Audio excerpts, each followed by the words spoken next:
আসসালামু আলাইকুম সুপ্রিয় দর্শক মণ্ডলী, এই মুহূর্তে আমি আছি জামালপুর জেলা বকশীগঞ্জ উপজেলা গ্রাম সাদুরপাড়া কামালের বাত্তি জিন্নাবাড়ি ভাঙা নামে পরিচিত এই জায়গা।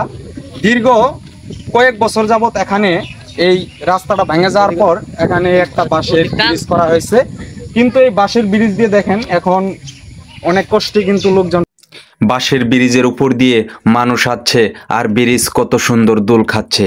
এই দোল খাওয়া কিন্তু মনের আনন্দ দেওয়া নয়, এই দোল খাওয়ার ভিতরে রয়েছে ভয়, কখন জানি ব্রিজের উপর থেকে পা পিছলে পড়ে যায়।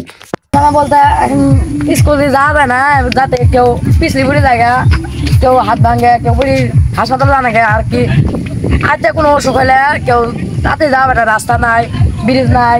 এখানে ব্রিজ না থাকায় এখন পানি হয়েছে, পানি হওয়ার আগে ইট দিয়ে গাড়িগুলা উঠতে যাইতো অনেক কষ্টে, কিন্তু এখন গাড়িগুলা দেখতেছেন ওই পাশ দিয়ে নিয়ে ওই যে উপরে উঠাইতেছে, উপর দিয়ে কিন্তু ওই কলা বাগানের রূপ দিয়ে রাস্তায় উঠাবে। তো এখানকার মানুষগুলা প্রচুর কষ্টের মধ্যে রয়েছে, দেখতেছেন কিভাবে মাল ওনারা নিয়ে যাচ্ছে, 3-4 জন ধাক্কা দিয়ে কিন্তু গাড়িগুলা উপরের দিকে উঠাচ্ছে। এখানে দেখতেই পারলেন 5টা গাড়ি, এই যে 2টা গাড়ি আর ওই পাশে 3টা। দরিদ্র জেলা জামালপুর জেলা উপজেলা বকশীগঞ্জ গ্রাম সাদুরপাড়া কামালের বাত্তি। আপনাদের কাছে অনুরোধ রইল এই ভিডিওটা সম্পূর্ণ দেখবেন এবং আমার সাথে থাকবেন। এই জায়গাটা আমার গ্রামের পাশে হওয়াতেই আমি আসছি এখানে একটা ভিডিও করতে। এই জায়গার ভিডিও করে হয়তো আমি আপনাদের মাঝে তুলে ধরতে পারবো, কিন্তু এই জায়গার মানুষের ভিতরে যে কষ্টগুলো লুকিয়ে আছে সেটা কিন্তু আমি আপনাদের মাঝে তুলে ধরতে পারবো না। এখন আমি এই ভাঙার পশ্চিম পাশ থেকে নেমে যাচ্ছি জমির ভিতরে। দেখতে পারতেছেন এই জমি দিয়েই কিন্তু বর্তমান গাড়ি ঘোড়া চলে থাকে। দেখতেছেন আমার সামনে কয়েকটা ভ্যান গাড়ির ভিতরে ইট বোঝাই করা। আসলে এই যে গাড়িটা দেখতেছেন এই গাড়িতে ড্রাইভার নেই, আসলে এই গাড়ির ড্রাইভার পিছনে যে গাড়িগুলো আছে ওদের সাহায্য করতেছে, ওরা আবার আরেকটা গাড়ি উঠে গেলে ওর পরের গাড়ি সাহায্য করবে। দেখতেছেন কত রিস্ক নিয়ে কিন্তু গাড়িগুলা এখানে উঠতে হয়। একটা গাড়িতে এখন বর্তমান 8 থেকে 10 জন করে লোক ঠেলে গাড়িগুলা উঠাতে হয়।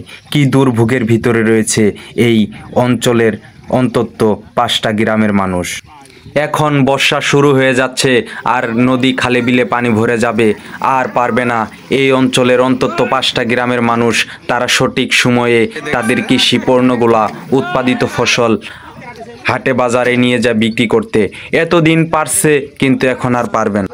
তাই আমি বলি উপর মহলের যত সরকারি কর্মকর্তা আপনারা বর্তমান আছেন, অবশ্যই অন্তত এই জায়গায় একটা ব্রিজের নির্মাণের ব্যবস্থা করে দিবেন, কারণ এই জায়গার লোকগুলা একদম সহজ সরল, তারা কৃষির উপরে নির্ভরশীল, তারা কৃষি কাজের সাথে জড়িত। আসসালামু আলাইকুম, ভালো আছেন? ভালো আছেন? আলহামদুলিল্লাহ, খুব ভালো।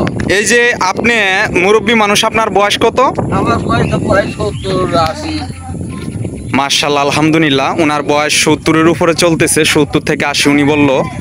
তো এই বয়সের একটা লোক এরকম ব্রিজের উপর দিয়ে যাওয়া মানে কিন্তু ওনার বলতে হবে ওনার বিশাল একটা হাট আছে। এই যে দেখতেছেন ব্যস্ত সময় পার করতেছে এই ব্রিজটা, প্রতিনিয়ত লোকজন যাতায়াত করতেছে, অনেক কষ্টে অনেক রিস্ক নিয়ে কিন্তু এই ব্রিজের উপর দিয়ে এইভাবে যাতায়াত করতেছে। তো বলেন, কিছু বলেন এই ব্রিজের বিষয়ে। কি ব্রিজটা আঙ্গ ভালো হলে আমরা যাতায়াত সুবিধা মতো করে যাই। এখন কখন কিন্তু ঠ্যাং সান্দা বাস ভেঙে পড়ে যাই গে, ঠিক মতো বাস দেওয়া নেই, বাস ভেঙে গেছে গত বছর দিয়েছি। এবার আল্লাহ ভালো করে তাহলে আল্লাহ সুবিধা হয়। আর কি বলবো, তো এই ব্রিজের মানে এই বাঁশের ব্রিজ দিয়ে তো আর আজীবন চলা যাব না, এর বিকল্প কিছু একটা বলেন।